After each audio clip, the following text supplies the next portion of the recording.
تو سفر کے مہینے کے متعلق بھی بہت سی شبہات پیدا کیے جا رہے ہیں۔ اس سفر میں جو سفر کا آخری بدھ ہوتا ہے، اس میں عورتیں چوری بناتی ہیں، روٹی کو سالن میں بھگو کر عورتوں کو جمع کرتی ہیں اور کہتی ہے یہ ثواب ہے۔ اور اس کے پیچھے کانسیپٹ کیا ہے کہ سرکار دو عالم صلی اللہ علیہ وسلم کو سفر کے آخری مہینے کی یعنی آخری ہفتے کی بدھ کو شفا ملی، آپ صحت یاب ہوئے تھے، اسی لیے اس خوشی میں ہم چوری بناتے ہیں۔ حالانکہ سفر کے آخری بدھ کو آقا بیمار ہوئے تھے، آقا کو شفا نہیں ملی تھی، آقا بیمار ہو گئے تھے، اسی مرض الوفات میں آپ دنیا فانی سے پردہ فرما گئے۔ تو ایک غلط چیز کو مسلمان معاشرے کے اندر پھیلا دی ہے، عورتیں چوری بناتی ہیں، کھانا بناتی ہیں، چاندی کے چھلے بناتی ہیں، خاص قسم کے تعویذ لکھے جاتے ہیں، مٹی کے برتنوں کو گھر میں توڑا جاتا ہے، کہتے سفر کے مہینے میں شادی نہیں کرو، محرم کے مہینے میں شادی نہیں کرو، بیماریاں آتی ہیں، نحوست آتی ہے، بدشگونی ہوتی ہے۔ مسلمان جس کا خالق اللہ ہے، جس کا مالک اللہ ہے، جس کا رازق اللہ ہے، جس کا پالنہار اللہ ہے، متصرف الامور اللہ ہے، خود مختار اللہ ہے، قادر اور قدیر اللہ ہے، مجیب اور سمیع اور بصیر اللہ ہے۔ اللہ کے حکم کے بغیر درخت کا پتا ہل نہیں سکتا، اللہ کے حکم کے بغیر پرندہ ہوا میں نہیں اڑ سکتا، مچھلی سمندر میں نہیں تیر سکتی، ستارے گردش نہیں کر سکتے، سورج اپنی جگہ سے نکل نہیں سکتا، چاند اپنے نور کو پھیلا نہیں سکتا، سیاروں کا محور چل نہیں سکتا، رات اور دن کا نظام اس کے حکم کے تابع ہے۔ جس مسلمان کا عقیدہ اتنا مضبوط تھا، علماء سے تعلق ٹوٹنے کی وجہ سے، سوشل میڈیا اور ٹی وی کے اسکالروں کو زیادہ سننے کی وجہ سے آج اتنا کمزور ہو گیا ہے کہ کہتے جی سفر میں شادی نہیں کرنی چاہیے، اور کہتے جب تاریخ طے کرتے سیٹ کرتے دیکھو سفر کا مہینہ تو نہیں ہے۔ تو یہ سب خرافات۔ بعض لوگ سفر کے مہینے کو اس لیے بھی منحوس سمجھتے ہیں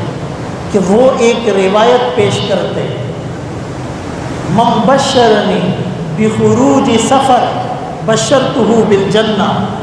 کہ جس نے مجھے سفر کا مہینہ ختم ہونے کی نوید سنائی میں اسے جنت کی خوشخبری سناتا ہوں۔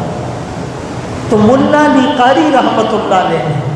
الموضوعات الکبیر میں اس حدیث کو موضوع لکھا ہے، من گھڑت لکھا ہے کہ اس کی کوئی سند نہیں، اور دین میں سند اصل ہے۔ عبداللہ ابن مبارک کا قول ہے الاسناد من الدین، یہ سند یہ دین کا حصہ ہے۔ لولا الاسناد لقال من شاء ما شاء، اگر دین میں سند نہ ہو تو جو چاہے کہتا پھرے۔ ہم حدیث کو دیکھتے، یہ حدیث کس نے روایت کی، وہ راوی کے حالات کیا ہے، وہ ثقہ ہے یا نہیں، اس نے یہ حدیث کس سے سنی، ان کا زمانہ ایک ہے یا نہیں، اس کا کردار اور کریکٹر کیسا تھا، اس نے وہ حدیث کس سے سنی، بیچ میں انقطاع تو نہیں، اس کی سند صحابی یا آقا تک پہنچتی ہے یا نہیں، ان ساری چیزوں کو ویریفائی کیا جاتا ہے، جسٹیفائی کیا جاتا ہے، انویسٹیگیٹ کیا جاتا ہے، اس کے بعد حدیث کے صحیح اور ضعیف ہونے کو پیش کرتے ہیں۔ علماء کی جو ذمہ داری ہے وہ اس ذمہ داری کو پوری طرح نبھا رہے ہیں، آپ کو دین کی صحیح تصویر پیش کر کے دے رہے ہیں۔ تو اس حدیث کے بارے میں لکھا یہ حدیث ضعیف ہے، موضوع ہے، من گڑت ہے۔ بالفرض ان کیس اگر یہ حدیث صحیح ہوتی بھی تو اس کا مطلب یہ تھا آقا کو اشارہ مل چکا تھا، آقا کو اختیار ملا تھا کہ آپ اللہ سے ملنا چاہتے ہیں، آقا تیار ہو گئے تھے، آقا کو پتہ چل گیا تھا سفر ختم ہوگا، ربیع الاول آئے گا، ربیع الاول میں پردہ کر جاؤں گا، اللہ کا دیدار ہوگا، اللہ سے ملاقات ہوگی، محبوب اور محب ملنے کے لیے بے چین تھے۔ تو اللہ کے دیدار کی خوشی اور اللہ کے ملاقات کی خوشی میں آپ نے یہ کہا ہوگا، سفر کی کوئی نحوست نہیں ہے۔ حضرت جابر رضی اللہ تعالیٰ عنہ، حضرت ابو ہریرہ رضی اللہ تعالیٰ عنہ،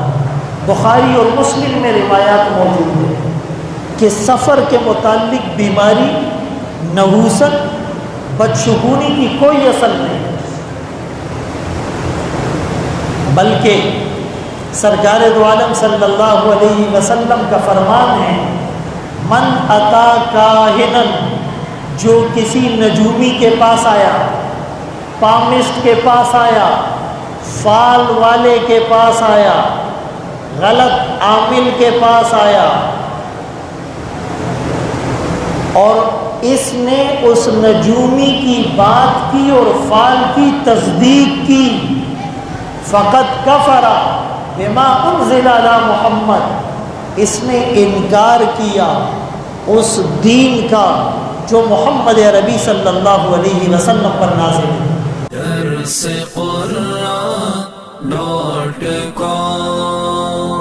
www.darsequran.com